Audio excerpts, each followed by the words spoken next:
Right now in Alberta, we've got about 1.5 million acres under irrigation.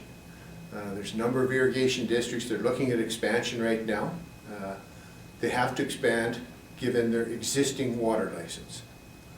The basins that most of our irrigation are in right now are all closed to new applications for new water. So any expansion that's going to take place has to be done based on gains in efficiency that have happened. When we look at the numbers right now, our best estimate is probably between 10 and 15% expansion. Now, there's always a bunch of gray areas out there that we have to think about, as in climate change, new storage opportunities, different things like that, remanaging the basins for water and stuff, but probably 10 to 15% expansion is probably in the right, is in the cards for Alberta.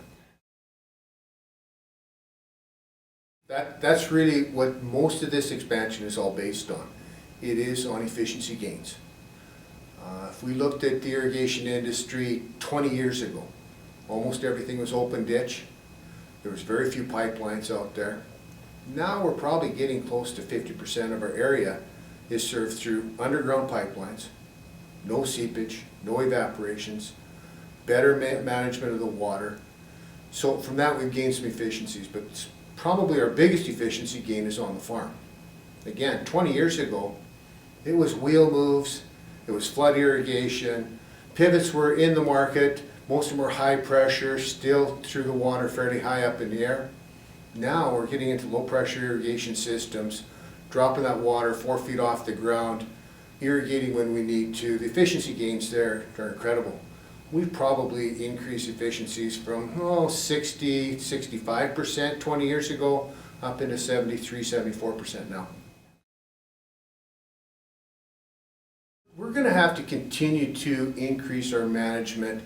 I think a lot more of it is going to be on looking at the demand side, running models, running different things to say, oh, gee, we're going to have to irrigate next week if historical weather patterns hold, et cetera, et cetera. So we're ordering the water earlier. We're knowing when we're going to have to irrigate. We're going to manage it a little bit closer. We're going to need to do that because we've got pressures, societies out there. When you've got 1 million people in Calgary and they see the Bow River running, they want to make sure that Bow River is managed as good as it can be. If we look back in southern Alberta here to 2001, and we had some real drought scenarios out there, what we ended up having to do is remanage the water a bit. We moved water around on the farm and between farms. So that those critical times when we're really in drought situations and really short of water, we're going to have the policies in place to be able to move water around from one person to another to make sure that the needs are met. It's a combination of tightening up how we're managing the water, but the big part is we just can't store it all.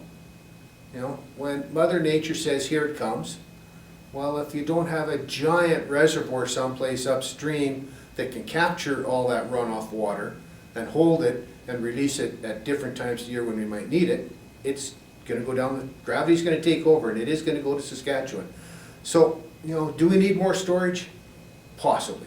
There's studies going on and we're looking at that, and yeah, if we had some more storage, it would always be a good thing, as long as we could use that storage to meet environmental needs, to meet social needs, and to get rid of some of the risk. We can, and the politicians now are talking about storage.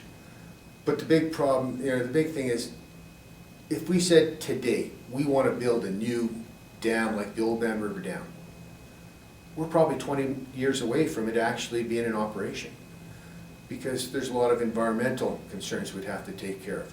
There's a lot of policy and licensing issues that would have to be taken care of. So it's not something you can just kind of, today get up in the morning and go, boy, let's build a dam.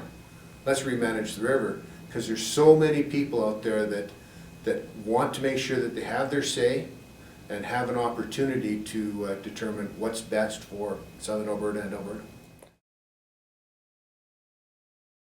Now we've got to remember that all of our basins in southern Alberta are closed to new applications. So if there is some new need that pops up, the only place they can go for more water is somebody who has a license. The city of Lethbridge has a fairly significant size license.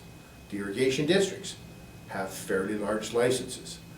Some of the private landowners hold their own license to irrigate. So if I was ABC company coming to town and said, hey, I got this great company, I can work with the ag industry, bring on your products, I want to process them here, I'd have to go find somebody that has the water. And I'd have to make a deal with them to purchase the water, to lease the water, to do something to make sure that my company has that assurance that I'm always going to have the water, because I'm not going to come to town and get a producer to grow some special crop for me if I don't have some assurances. So that's where it's going to be interesting in the future. Have we got the licensing to do so? The legislation's there to have a water market, to move water around, to share water, to make sure that water's available when it's needed. We're very new to that. Right. So until we actually really start testing it, that'll be the interesting part. And we're just getting into that now.